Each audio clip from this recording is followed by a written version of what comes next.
way through. You bet he can. Lacazette will go for goal. Sidestepping one, sidestepping two.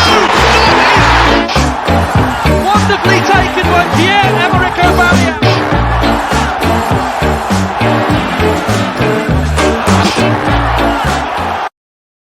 My new intro video there. I loved it. I love seeing Henry.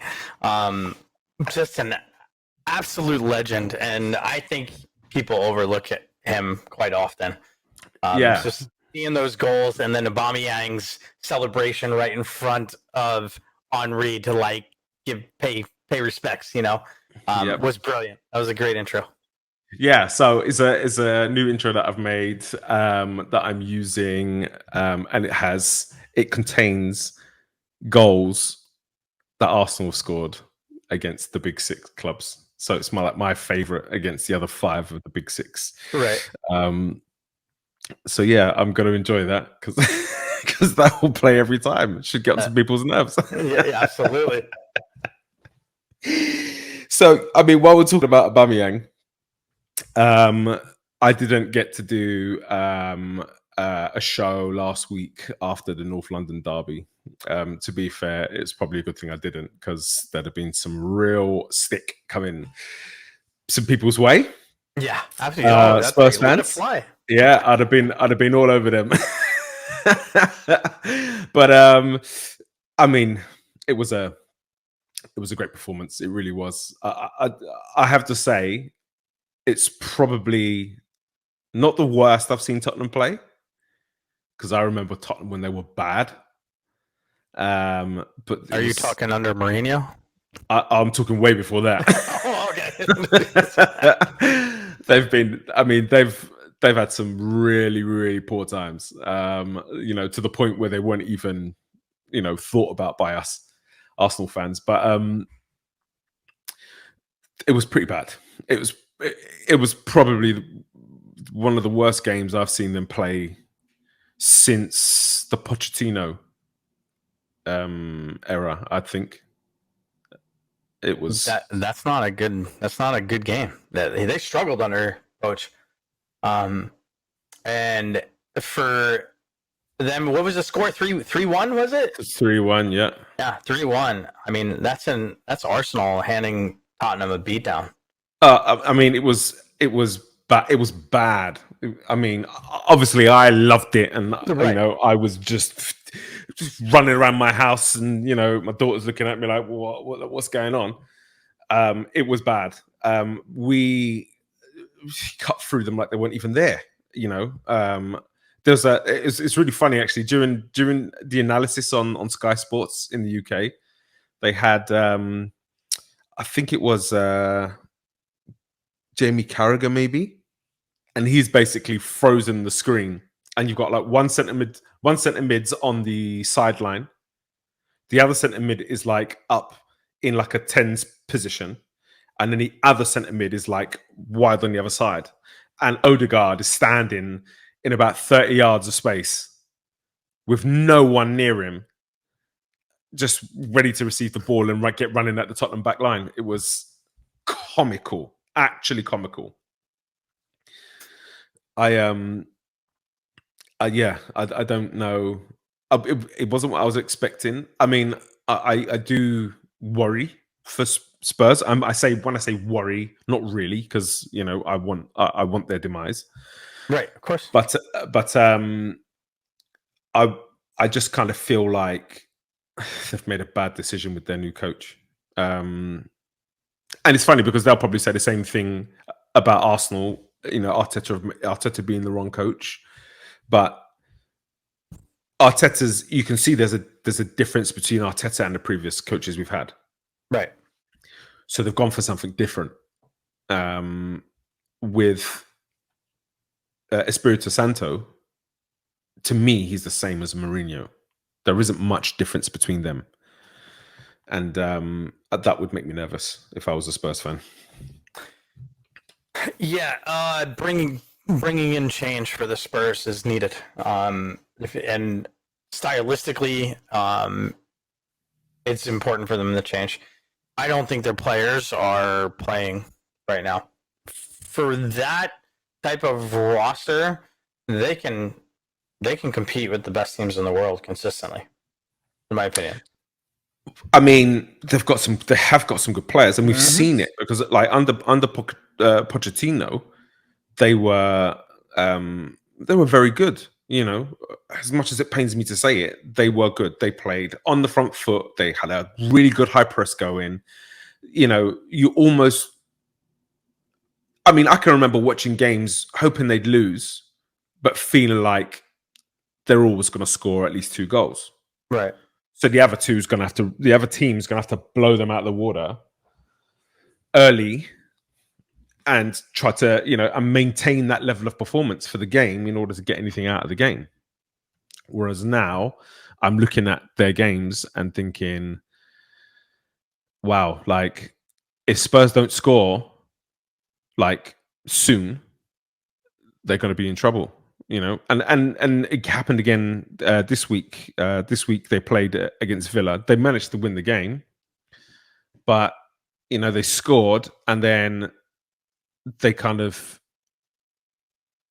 there's this Mourinho thing of score and sit back. They scored and then they sat back, and they'd been in control of the game. It was actually a decent Spurs performance.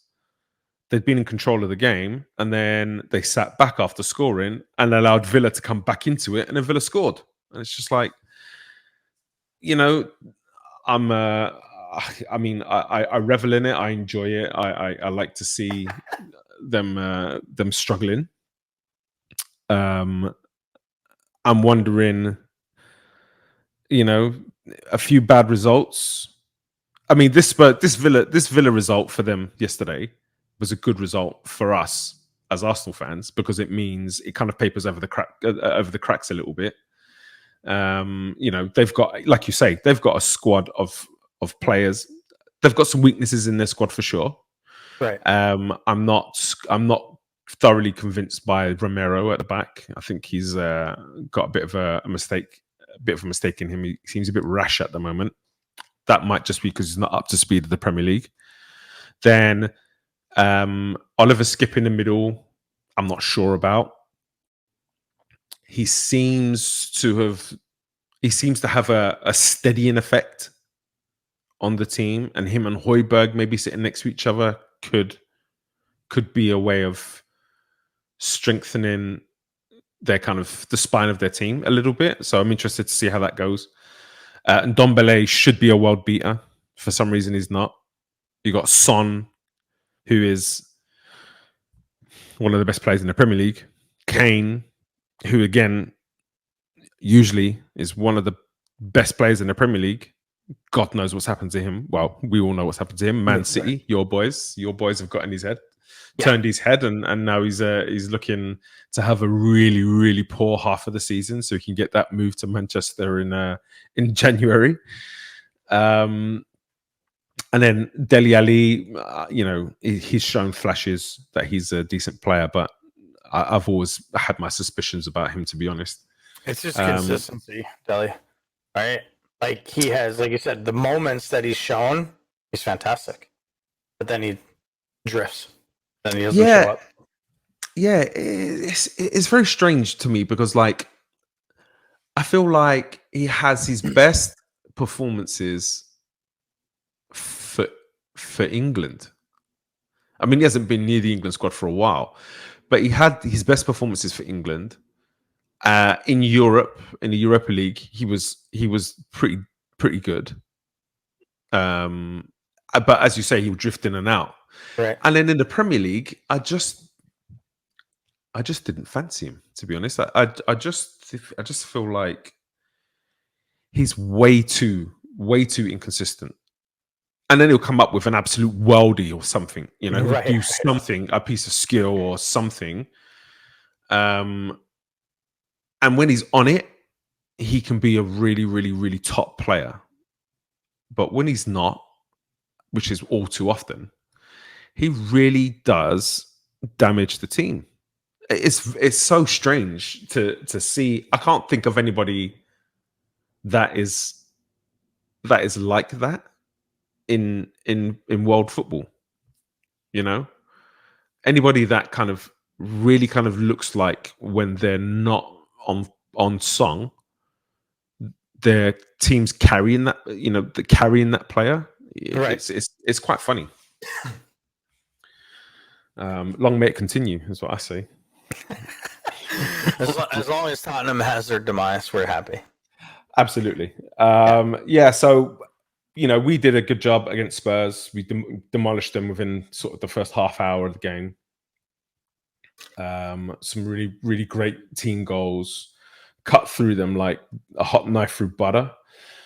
And then Saturday, Arsenal played Brighton, and it wasn't pretty. I don't think it's as bad as everybody was making out, but it wasn't pretty. This is where we start to see things like Xhaka not being in the team and how much he's missed in his ability to progress play. And we've still got this young team that's coming together, but you can see the principles. The Arsenal was starting to play to this fuego de posición, this positional play kind of model that Pep uses, and you can see that it's coming. It's very inconsistent at the moment, which you would expect because it's a new thing. To the 5 out of 6 of our signings were in the starting lineup this weekend. So these are players who've played less than 4 games in the Premier League. So it's going to be something that's going to take a couple of months. But what was really interesting is how well Brighton play. I don't know if you got to see the game this weekend. I didn't. I missed it. I'm sure you've seen Brighton in the past. They've been this team that have consistently been a team that is going to play out of the back, a team that is going to look to build up and use the ball. And I think them finishing in 16th place, I think it was last season, has kind of fooled people into thinking that they're just a bad team, and they're really not. They're flying at the moment. And they're in 6th right now, right? Yeah, something like that. And they are proving that they deserve to be there. They played us off the park, no question about it. They were definitely the better team on Saturday. I don't think Arsenal was bad as is being made out. We definitely had trouble breaking their press.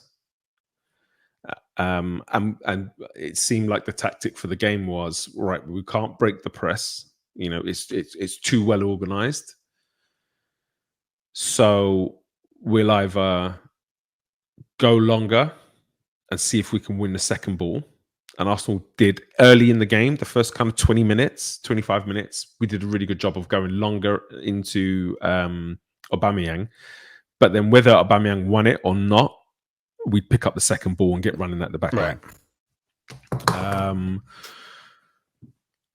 And then they kind of read that was happening, later on into the game, sat back off us a little bit. And they really did a very good job on us tactically. And I think something like 62% possession for the game, maybe. Had 21 shots on goal, although only 2 on target. Really, really beat us up. They really did beat us up. But that's a lot of shots. That's it. Did the team make adjustments at any point to try to prevent? Well, to be fair, a lot of the shots were coming from kind of like outside the box. Okay. And nothing was really hitting the target. They didn't have, in my opinion, a clear-cut opportunity. Most of it was speculative, and so I don't mind it. Of the 21 as well, there was a lot that were blocked. and I think Ramsdale only had to make two saves in terms of shots on goal. Right. Ramsdale did make another kind of diving kind of push of the ball away before it got to a striker who was by himself. But that wasn't a shot on goal. It was like somebody knocked it back across the goal, and he's coming in to tap it in, and Aaron Ramsdale just jumped and palmed the ball away. So it was a dominant performance by them. Statistics, they just killed it on all of the statistics pretty much. But we defended well, and that's the thing that I'm most pleased about. You know, you've got a young team playing in awful conditions. It was hammering with rain. Brighton's a coastal town, so you've got swirling winds. Like at one point, I was watching the game, and you could see the linesman's flag, and it was just rippling because the wind was whipping through the stadium, and it was terrible conditions. And you've got players who haven't played in England, let alone at a coastal place with that kind of wind, that kind of rain, that kind of cold. And so I think this is the kind of game where last season we fold, but this season we didn't. This season we seem to be kind of standing up to these things. Now that we've got that back line in place, that back line seems to be settling nicely. Since we've had this back line, we've had 3 clean sheets in 4 games. That's big. So yeah, it's a great base to build off of. So let's talk about Arteta and how he's getting Arsenal to play. See, like, I am a fan of Arteta. Like, stylistically, I think he's great. It's fine tuning certain pieces now for Arsenal, in my opinion. I'm a huge fan of Pep, obviously. So Arteta mirrors Pep in the way they play football. And for me, I think Arsenal, like the fans, you need to be patient with Arteta because it's not an instant fix; it's a long-term fix. Is this his second year? This is his second. He's going into his second full year. Second full year. Yeah, you need a coach like him with a team like Arsenal. You need time. You need to let the pieces all fit in and then get everyone comfortable. And now with your new signings, right, who have never played in the Premier League, like they need a little bit of time to settle in. And I think, by, come the latter half of this year, Arsenal could be very, very, very dangerous when they play. Yeah, I agree, actually. As I say, I can see the principles of FDP coming into the game. That five players across 5 zones in the attack. At times the rotations aren't as quick as you want them to be. Right. So, for example, you'll see there'll be 5 players across the zones, and Pep's philosophy is to have you've got to have kind of a player in at least 4 of the zones, so you can get a 2v1 in one zone. But sometimes we'll get caught with 3 people in a zone, which means you're almost playing in a straight line, and you're easy to defend against. And so the recognition of players in zones and then having to move out. So if I come into one, someone's spinning out, and just those little rotations at the moment aren't quite clicking. Right. But this is repetition. They'll do this more and more in practice. And eventually it becomes a second nature. Just like what we saw at Man City. The first year they struggled. To be fair, Man City have been able to go out and spend a lot of money on highly, highly technical players. And we've brought in some really good technical players, but technical players who don't have the big game experience. Whereas Pep Guardiola has been able to pinpoint the key, the number one player in their position right, and bring that person in, you know. And so I do think once they start to, I'm thinking by the time we get to around Christmas, which is the time I said I'd reevaluate Arteta anyway. I think we could be playing a much more open, free flowing football, and I think we'll do really, really well. I think we'll have a good season. I don't think we'll get to top 4. I've said this already. At first, I thought we'd have a chance of getting top 4 because we would bring in experienced players. And we were looking at players like Onana. We were looking at players like Locatelli and who was the other big player that we're looking at? Maddison. You know, big names to come into the team where you'd know that your 11 will be able to challenge. And then they went this other way with their transfers, where they went young, right, young and experienced, without having a lot of the kind of top game or big game experience, but leaders who had international experience, and now it's about him getting them together and drawing the potential out of them, which I think he's more than capable of doing. So. Yeah, I'm looking forward to it. Really looking forward to it. How about your team? Well, let's talk about City this weekend. So, City Pool, huge match, right? And they're in Anfield, and as you know, Anfield is a fortress. Crazy. Yeah, it's nuts. So heading there, it's going to be a tough match no matter what. And right now, I think Pool is kind of going back to their form of when they won the Champions League, right? They had a little downswing after, but they're getting that form again.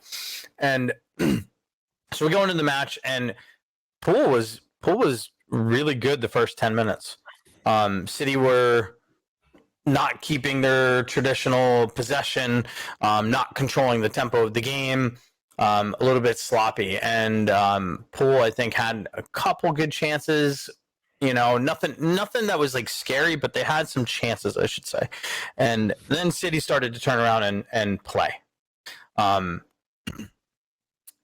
The first half overall was 0-0, and nobody had clear chances at goal, in my opinion. Right. Right. So we go in, and both Klopp and Pep are going to make some changes. Tactically, etc. Now, Pool come out in the second half, and they're fired up, right? And City didn't adjust well to whatever changes that Pep wanted to make, and Pool score. And Sadio Mane, great team goal, beautiful, tucks it in, and now City's okay, we got to respond, right? And for me, Phil Foden is brilliant, right? One of my favorite players out there. Yeah, he's, besides his age, he plays he's been around the Premier League for 10 years. Just composure, and has this little brief moment where City, I think it was De Bruyne that played him the ball, and he just takes a nice positive touch and just finishes clinically into the lower right corner of the net. Now we're 1-1, and this game is wide open. Yeah. Milner was riding a yellow from the first half, okay, and right. I forget who was driving up the wing. It might have been Foden or someone else, and Milner just takes him out. Complete it was intentional. It was a clear yellow card, and the ref didn't hand him a card. Mm-hmm. And Pep lost it. I'm what is happening? I had friends who are Chelsea fans watching the game that are that's an absolute second yellow card, right? And for whatever reason, the ref's not handing him a yellow card. And you knew at this moment that something was going to change in the match. And I don't know, maybe within the next minute, 15 seconds, Mo Salah scores a world-class goal. It really was. It really was a world-class goal. It Just was, no right. You had no right. No, I mean, he broke everyone there. And it was as jaw dropped as I was for how amazing that goal was. I was pissed off because that shouldn't have happened. Mm-hmm. Milner should have been red carded, right? Or second yellow, send him off. A foul, and now City should have a man advantage here. So that whole second goal from Poole shouldn't have happened. Okay? Right. And then City surprisingly didn't put their heads down, because that's a pretty tough moment, right? I think they responded well, they geared up, and they started really cranking a goal. And then Kevin De Bruyne scored just a brilliant goal. Right. And I was a little worried they were going to call it offsides because Gabriel Jesus was in an offsides position, like taking a knee. And he didn't block the keeper's vision. He didn't change any of the play, but it could have been offsides, right? If they really wanted to go that way. And I feel like they probably let that goal go and make up for not handing Milner a second yellow. Interesting. Keeping it a little bit balanced, but the second half was pure entertainment, and it was really fun to watch. Now, disappointing, City didn't pull the 3 points, right? Mm-hmm. Because they're sitting in third when they could have been tied for first, right? For Chelsea, it was huge that Poole and City drew. Yeah. I got to watch some of this game. I know that there were I can remember Liverpool, like you say, starting well. But then Man City really did come into the game, I think, from about kind of 15, 20 minutes onwards, and really just started to just camp Liverpool in their half. Yeah. They dealt with any kind of breakaways really well. So they prevented Mane from having too much of an influence. They were able to cut off a lot of the stuff into Salah, which just allowed them to just keep winning the ball back and keep up with the attack. And it became a little bit relentless. I remember thinking, if City had a striker, they'd have scored by now. I don't understand. I do understand them rotating. I think they were starting with Grealish in the 9, and then he'd come out and Foden would go in. And, I understand the rotation. I understand the concept of it. But I think for a team that creates so many chances, you just need a goal scorer, right? You just need somebody who's going to be able to get on the end of a lot of what's created and score. I mean, if it worked for Aguero so well, because he, in his seasons with Man City, he killed it. Like, he was almost consistently at the top, and he would miss a lot of time for injury. He was a great goal scorer, so I don't understand why they haven't just got another great goal scorer. Look, they've got the money to do it. Yeah. And I wonder if that could cost them this season. It could. They've been rotating Foden in the false 9, Grealish in the false 9, De Bruyne, and one other player. And it's really interesting because, to me, Jesus is more of a 9 than any of them. Right, and he's stuck out on the right. Right. Ferran Torres for me doesn't seem like a 9. No. But Ferran Torres is being played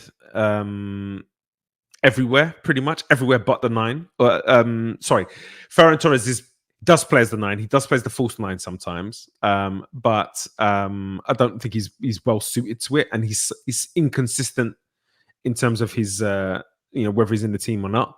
I feel for Mahrez, because Mahrez was sensational last season. Right. He really was, and even the year before, he's had a few very solid years, and Gundogan too. Yeah, what's the situation with Gundogan? Is he injured? I don't honestly. I'm not sure. I think so. I'll have to check into it. But yeah, Gundogan's been amazing, right? Like last season, he was fantastic. Yeah. I think, and I look at Pep's history, right? Like, I mean, he played Messi in a false nine. Yeah. Now Messi's a prolific goal scorer, right? But he's not a traditional striker. No. I think Messi is also a player that can go. You basically say to him, go wherever you want. Right. Yeah. And that's what a false nine is. But the problem is they don't have a player. And I get that people, like, not everyone's Messi, right? But they don't have a player that's similar enough to Messi to let them be a true false nine, right? So you have Grealish and Foden, right? Or even, De Bruyne. Okay. Yeah. De Bruyne is, to me, one of the best midfielders of this generation. World-class player.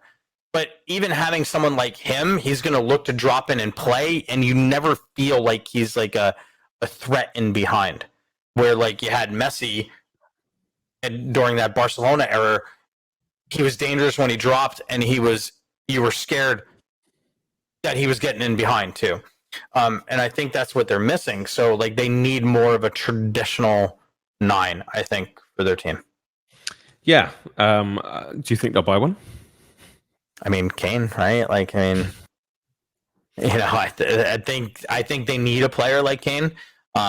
I think it's a little ridiculous, like, financially, right? Yeah. To buy Kane. I mean, Kane's not going for, unless he wants to tank himself right now, like you said earlier. That, like, well, it seems like that's what he's doing. I mean, he's like, I don't care about my value. I just want to get over to City, yeah. Right? And maybe that's it, right? But even if Kane goes, like, but Spurs know his value, and they're not going to let him go cheap. Yeah. And then you look at players like, okay, so Haaland. Why buy Kane? Like, here's my thing. Why buy Kane for 80, 90, 100 million? He's 27 years old. 28, I think, maybe. Yeah. And why not buy Haaland? Haaland is on track to break everybody's goal scoring record. He's going to surpass Ronaldo and Messi without question. Yeah. Like he's scored 120 plus goals at his age, where Messi and Ronaldo were like in the 20s and 30s, 40s range. You know what I mean? In that range. Like, this is when they started. He's already scoring 120 goals. Like, in the UCL, he's averaging over a goal a game. Right.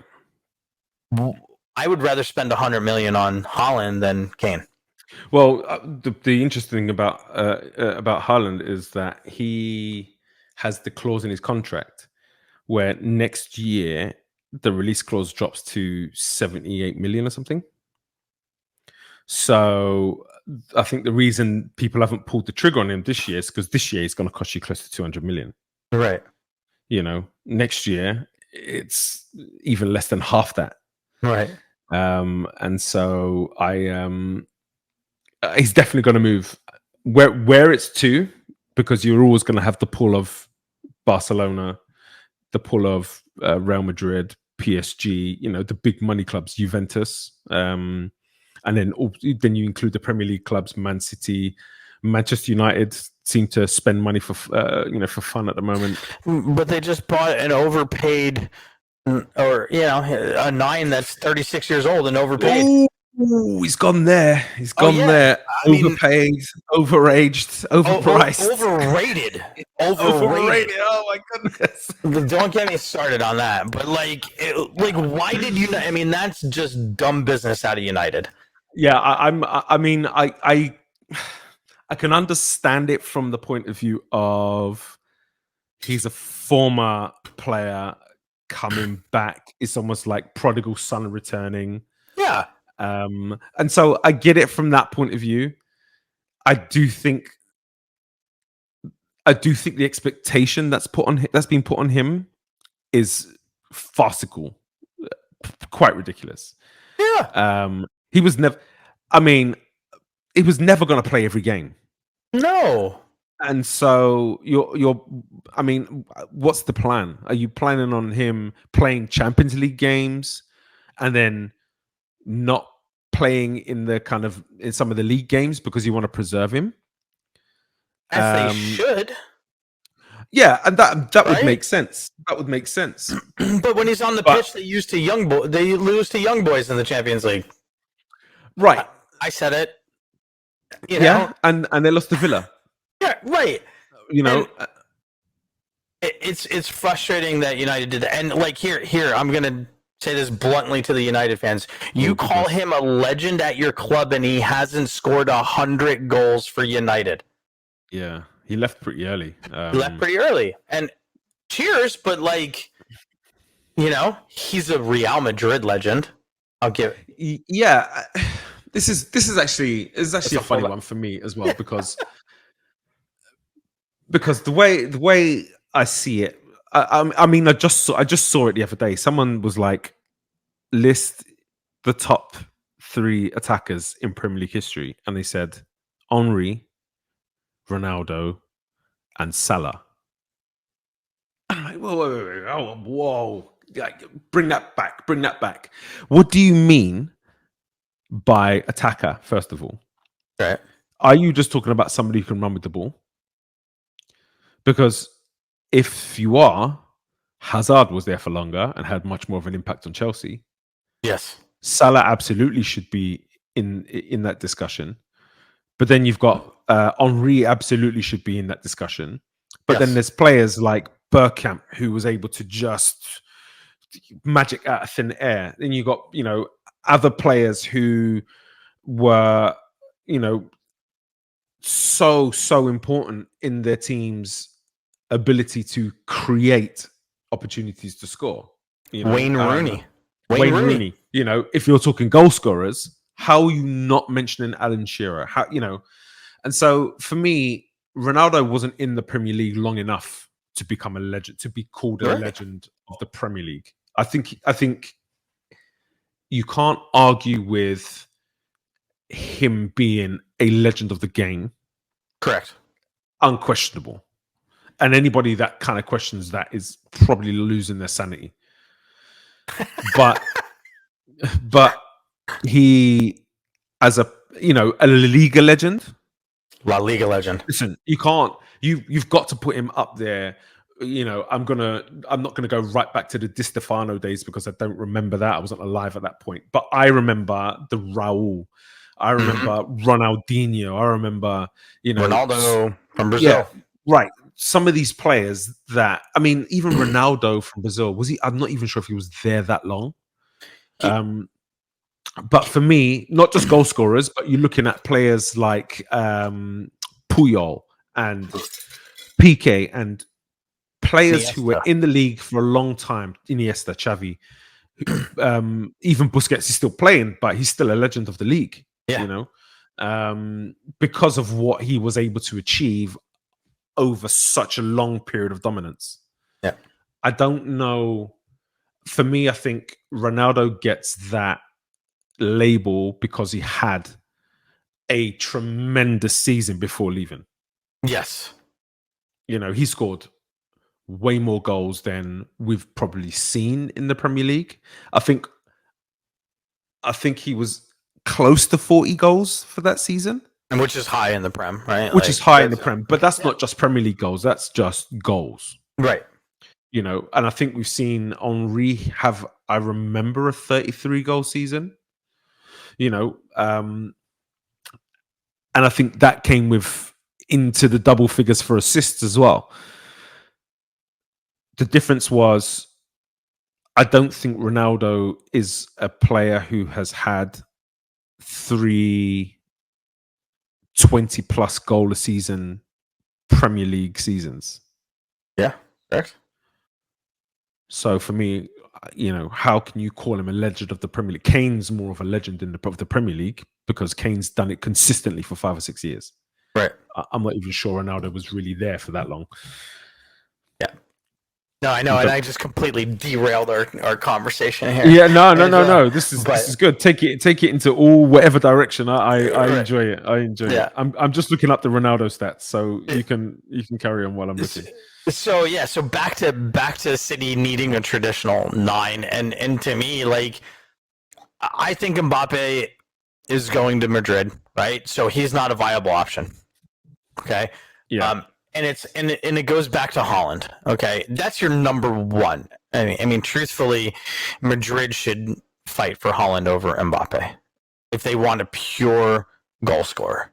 Now, I think Mbappe's better in a lot of other areas than Haaland, but if you want a goal scorer, you get Erling Haaland, right? Yeah. So that's City's number one choice. As far as the number two, it needs to be Kane, but I still think you're going to overpay for someone who's aging out, right? Think a little bit like, are you thinking next year? Are you thinking for 2 years? Because Kane will still be very viable for, call it 2-3 years, right? I mean, he's been in the Prem for a while, and I mean, the Prem takes its toll on you. It's a very, very physical league, right? And the weather is not nice, right? So it does take its toll on you. So how long will Kane be able to sustain playing as a 9, getting banged around? And from there, I mean, City can take Aguero back because he's just, got his feet up on on his couch in Barcelona. So I don't know who else would fit into the City mold, to be honest. But that's the other thing. No, this is also Pep's last year, right? Like, I mean, potentially, potentially, or maybe one more year after this. I think, but like, this is like he knows he's winding down with City.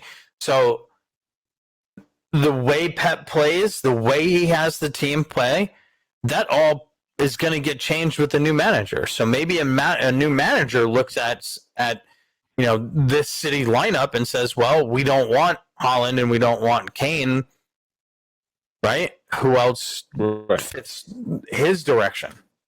So it changes a lot. Yeah.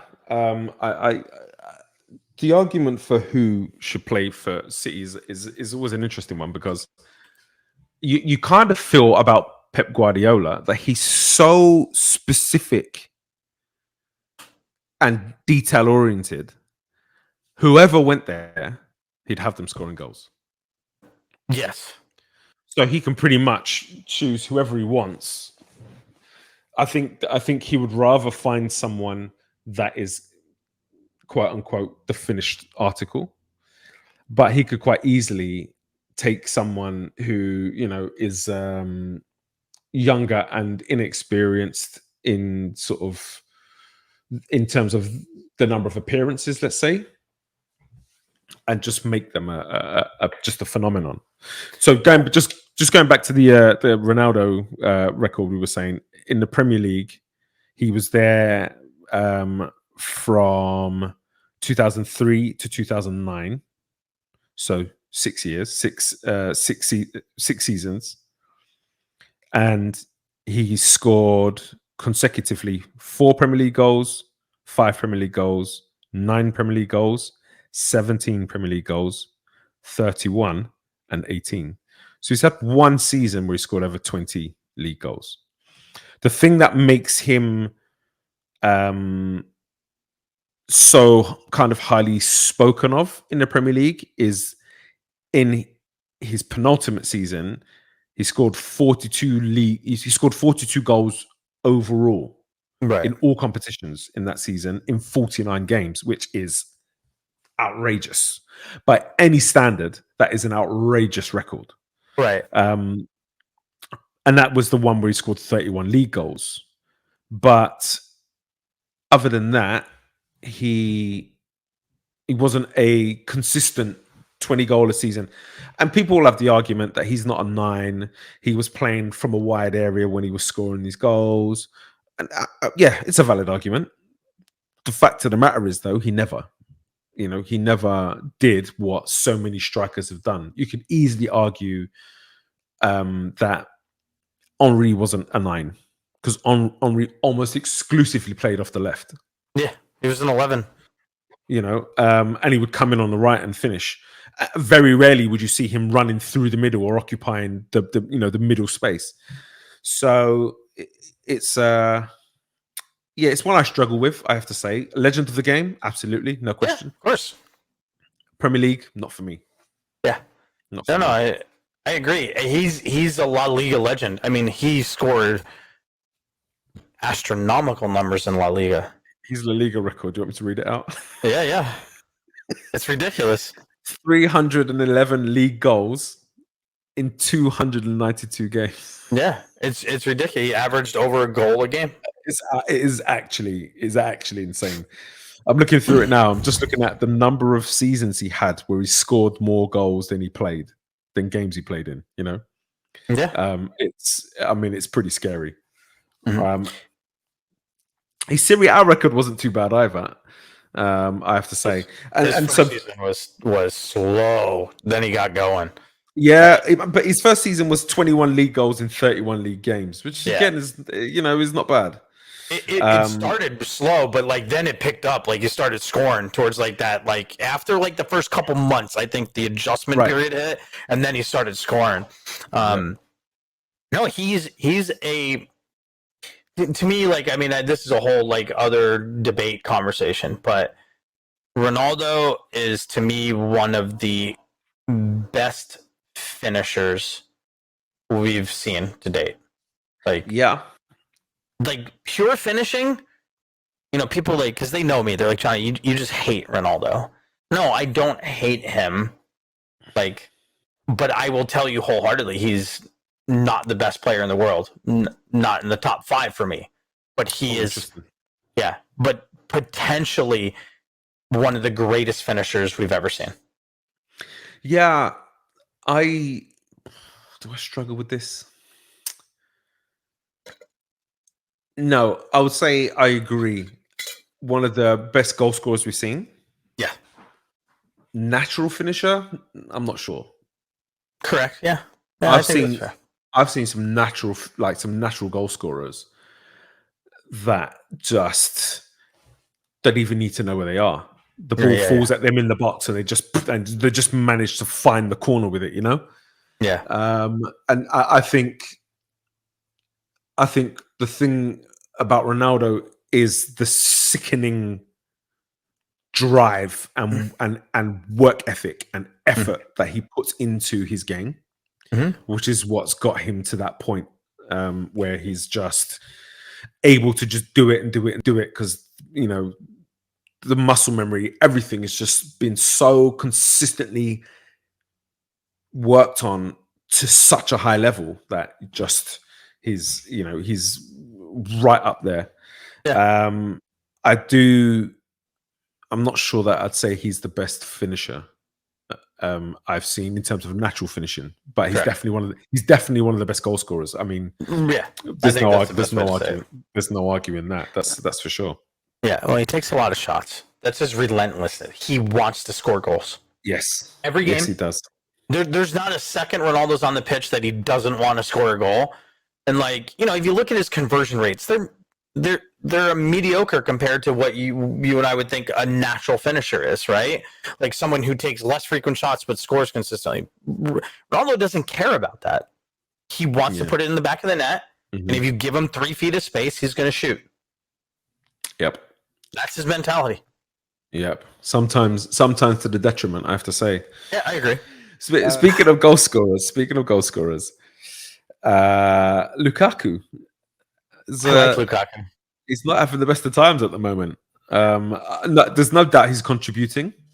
Anybody that can occupy a number of defenders by themselves is always contributing to the team. Yep. But not found the net in 3 or 4 now. Yeah, I think 3, 4, somewhere in that range. He scored pretty early for Chelsea. Right? Yeah, don't remind me. Yeah. He scored pretty early for Chelsea. Bullied Mari, didn't he? Yeah. I mean, I just feel like almost his flawless performance against Arsenal has killed him a little bit because now people recognize he wants to back into the defender. He wants to be able to pin the defender and roll them. So he gets tight to the defender. And if you watch the games recently, I haven't noticed any defenders that are looking to get really tight and really engage in the physical battle with him. You're not going to win it. He's so strong. Right. And so I feel like they're letting him turn. They're letting him come at them. Or they're allowing him to get the ball and bring others into play. without giving up the space that he wants in behind. Right. And so luckily for Chelsea at the moment, they're very strong defensively. Yeah. And I actually chose Rudiger to be my player of the season for this season. I think he's going to be player of the season for this season. He's tough. He's a tough defender. Right. And he just seems to be in his element in this back three. He just seems to love it. At the moment, they've got players chipping in with goals. The question is, what happens if those goals start to dry up a little bit? Okay, so I want to comment on Timo Werner. Like this is somebody who I like when before he moved to Chelsea, like I was like, he's gonna be really good. Mm-hmm. That's how I felt about Timo.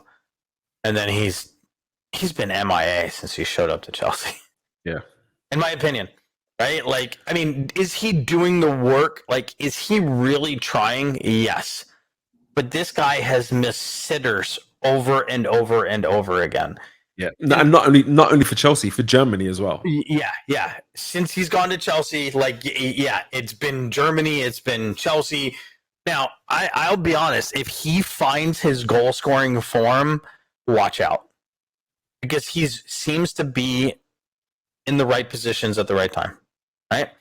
But then who else? They have Kai, right?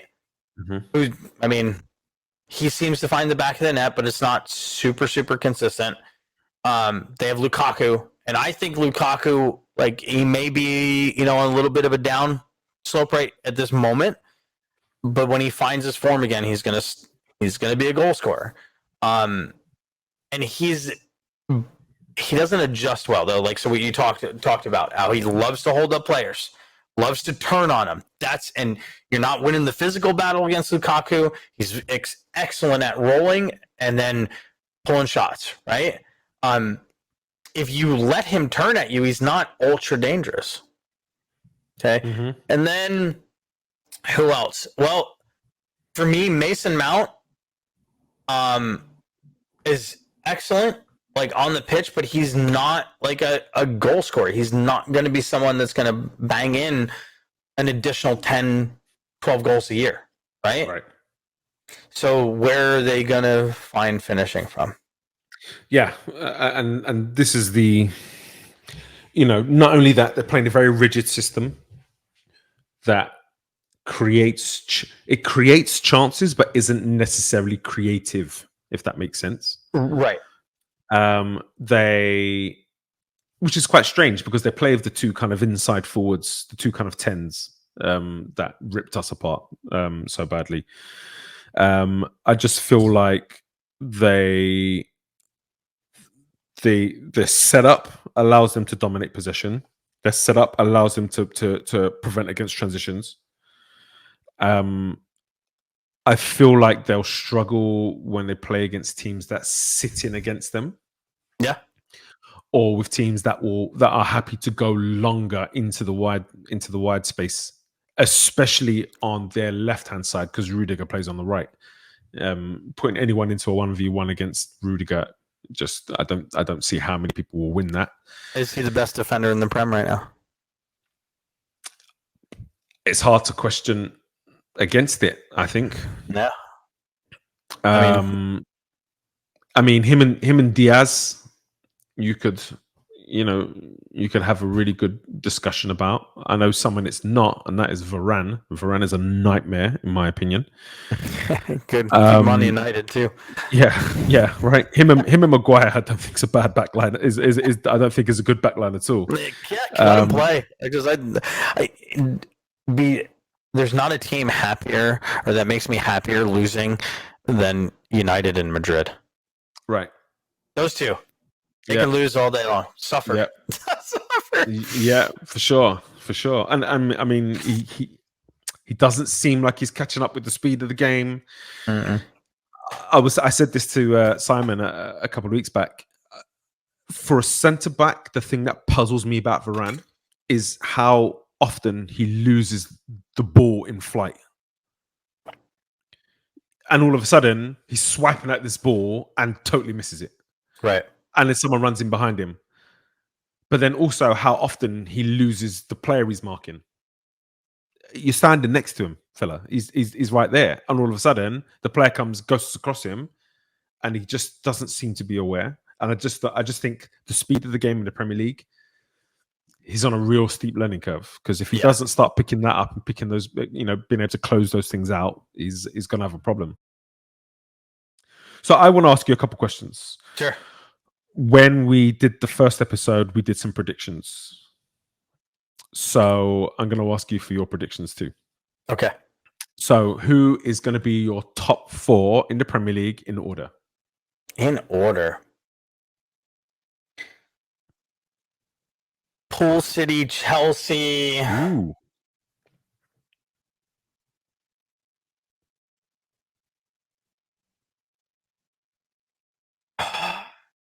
The 4th is a tough one. Because, I feel like, I think Everton's going to eventually, just fall away. So I don't think they're going to be in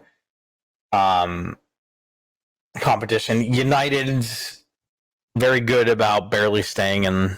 And I, when you look at Tottenham, I don't think they're not going to do it, right?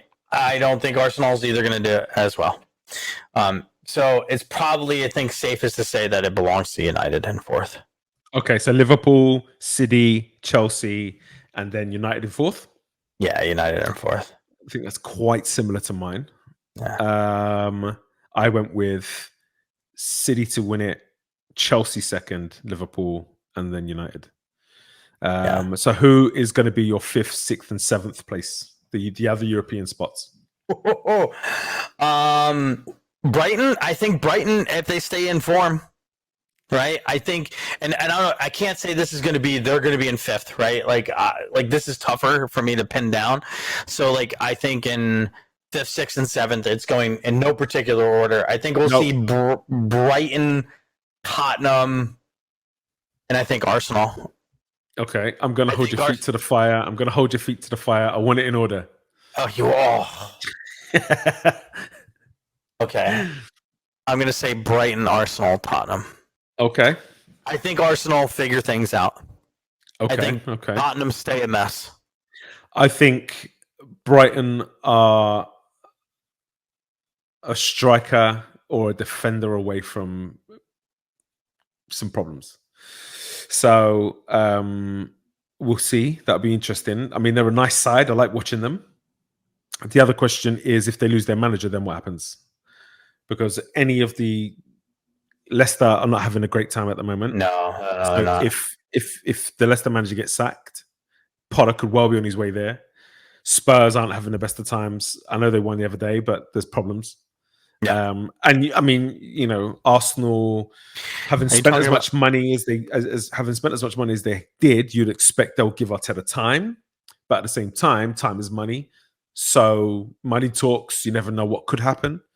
And I think Potter gets a big job in his next one. So if he's not at Brighton, then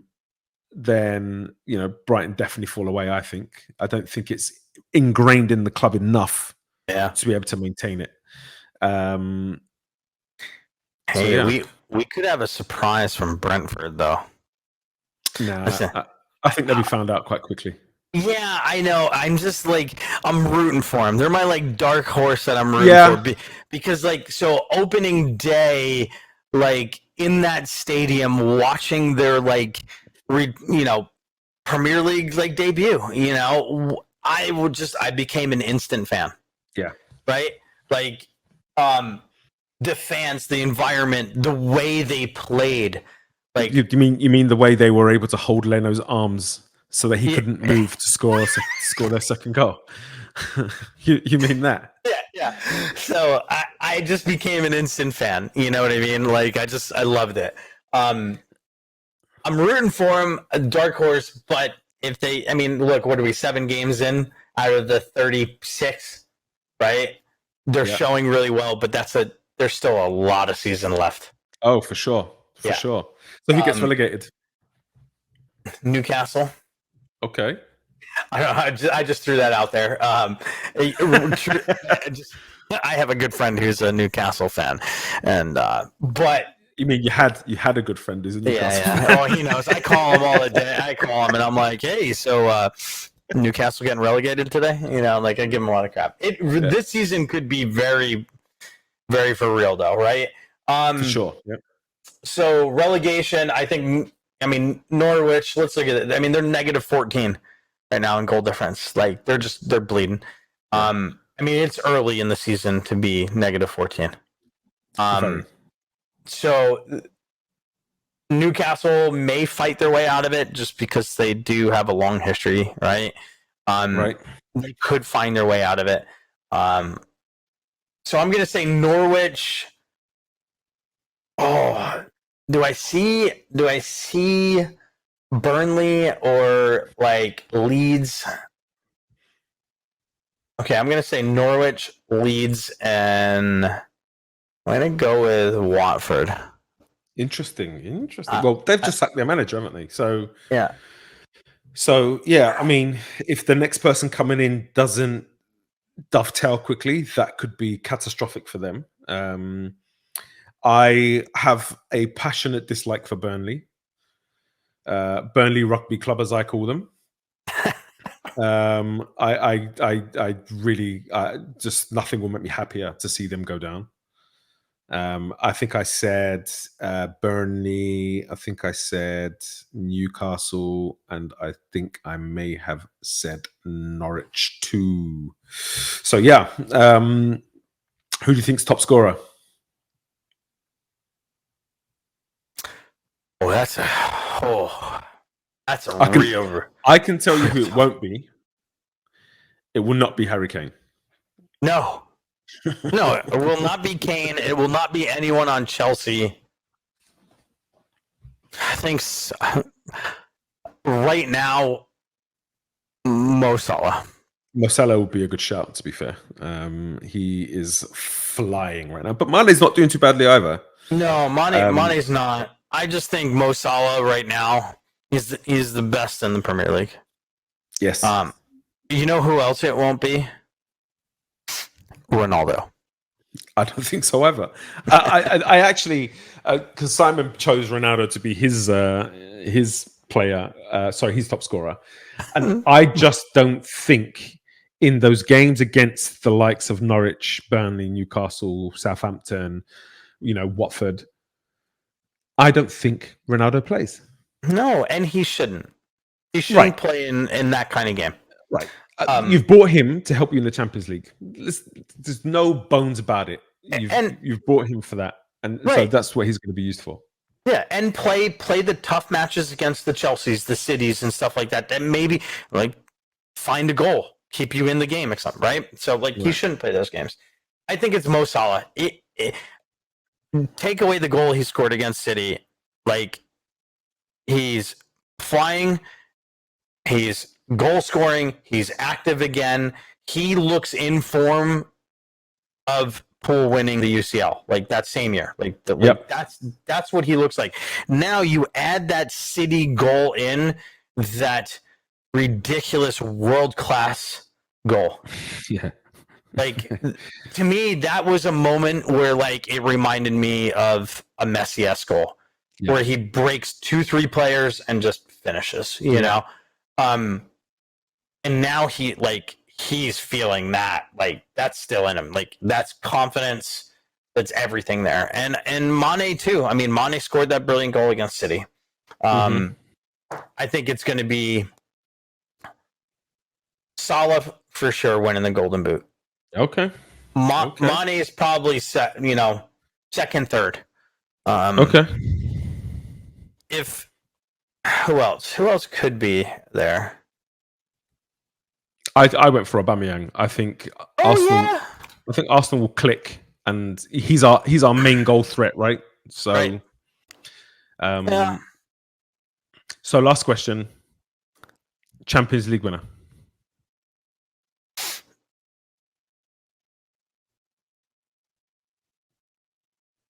PSG. Oh, interesting. On the condition they sort things out.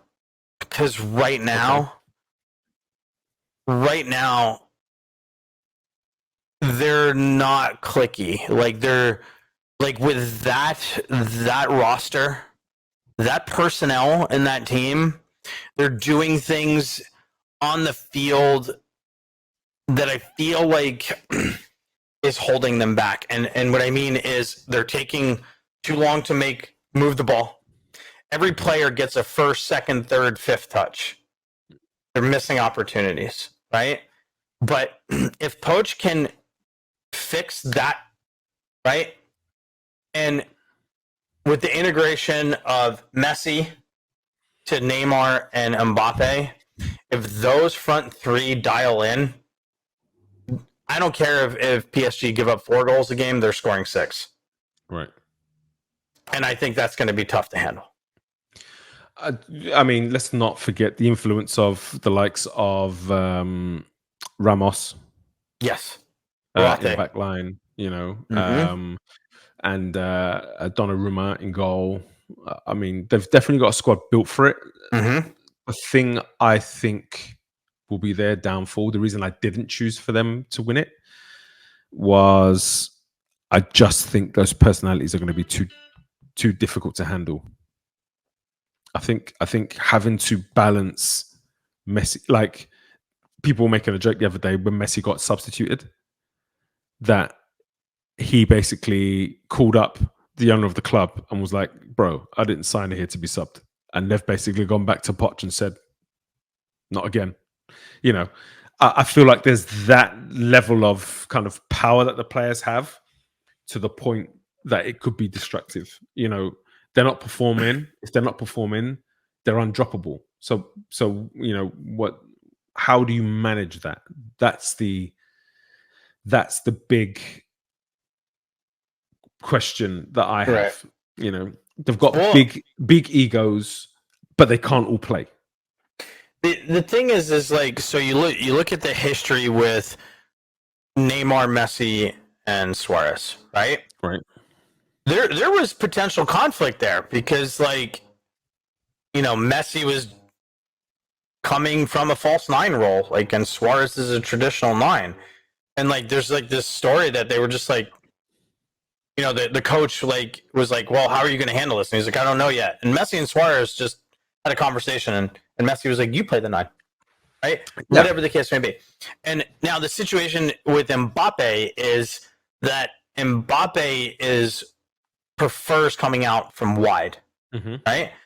And so does Messi. Messi prefers it, but Messi plays like, it's like weird. Like when he's in the 7, he plays a false 7. Like he just goes wherever anyway. So why not put Mbappe out wide? Now Mbappe prefers to come in from the 11, but so does Neymar. Mm-hmm. Right? So you've already had that issue with those two there already. But maybe Neymar and Mbappe just kind of interchange and let Messi play a false 9. I think Ramos, when he's on the pitch, is going to be a really good leader for the team. Yeah, I agree. And Marquinhos, like, they're going to make a great pairing. I think defensively they need to still figure things out, but like from what I've seen on the ball, they move it too slow. But Verratti hasn't played much this season so far, and he started to play. Like he played in the game against City, and he was magic. Mm-hmm. And you put that kind of player in with the front 3, and then you get Ramos and Marquinhos behind, and Hakimi on that right. Like, they could be, if they click, it's going to be a rough season for everyone. I mean, I absolutely 100% agree with you. I just think there are players that are being left out of the starting 11. That could be a problem. Yeah. And so it all depends on Poch's man management, how he manages those players that aren't making the starting 11. Because don't forget, they brought in Wijnaldum as well. Yeah. So now, they've got a lot of players who could start, but won't all start. Right. And so it's going to be interesting, that's for sure. It's going to be interesting. Yeah. as you can see, Sensible Gunner. You can find me on social media by going to my Sensible Gunner stuff, and we can get chat in. I'm actually going to be rebranding this podcast, so keep an eye out for the rebrand. And you are Johnny. I'm sure you don't want to leave me on social media. Social media is still hidden, so but you know, you could always find me through Angelo's Sensible Gunner input, and I'm happy to respond and join in. I'll happily be a filter and filter out all of the bad stuff. Thanks for joining us, and have a good week.